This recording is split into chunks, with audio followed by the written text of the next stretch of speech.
प्यारे दोस्तों, आज मेरी आपकी कोर्स बुक्स में से अच्छी सी आज कहानी सुनाएंगी। प्यारे दोस्तों, आज मैं आपको अपनी कोर्स बुक में से एक अच्छी सी कहानी सुनाऊंगी। कहानी का उन्वान है रंगीन पेंसिलें। हमजा और हिरा अम्मी अब्बू के साथ बाजार जा रहे थे। उन्हें स्कूल के जूते खरीदने थे।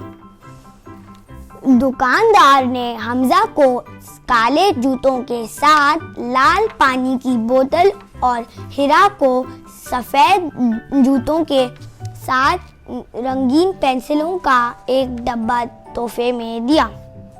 हिरा ने खुशी में जल्दी से पेंसिलों का डब्बा खोलना चाहा।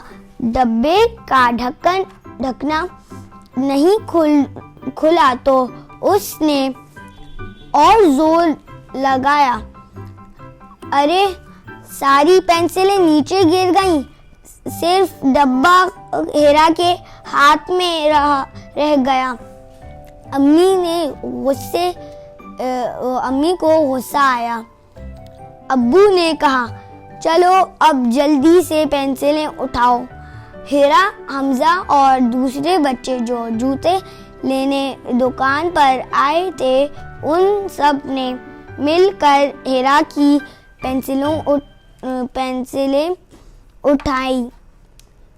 अम्मी ने हिरा से कहा, तुम इन सब लोगों का शुक्रिया अदा करो जिन्होंने तुम्हारी मदद की है।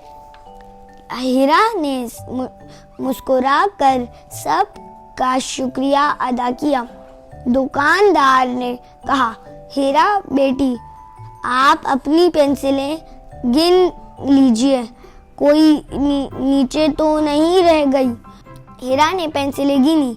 3 हरी, 3 पीली, 2 लाल, 2 नारंगी, 3 ऊदी, 3 नीली, 1 गुलाबी, 1 कत्थई, 1 काली, और 1 सफेद।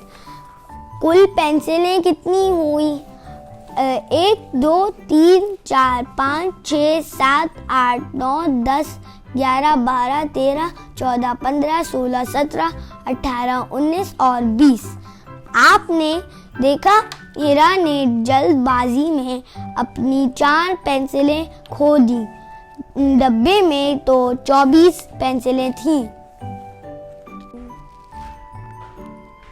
प्यारे दोस्तों, इस कहानी से हमें ये सबक मिलता है कि जल्दबाजी एक अच्छी आदत नहीं है। जल्दबाजी नहीं करनी चाहिए है। प्यारे दोस्तों, आपको ये कहानी कैसी लगी? अल्लाह हाफिज। अल्लाह हाफिज। अल्लाह हाफिज। कट।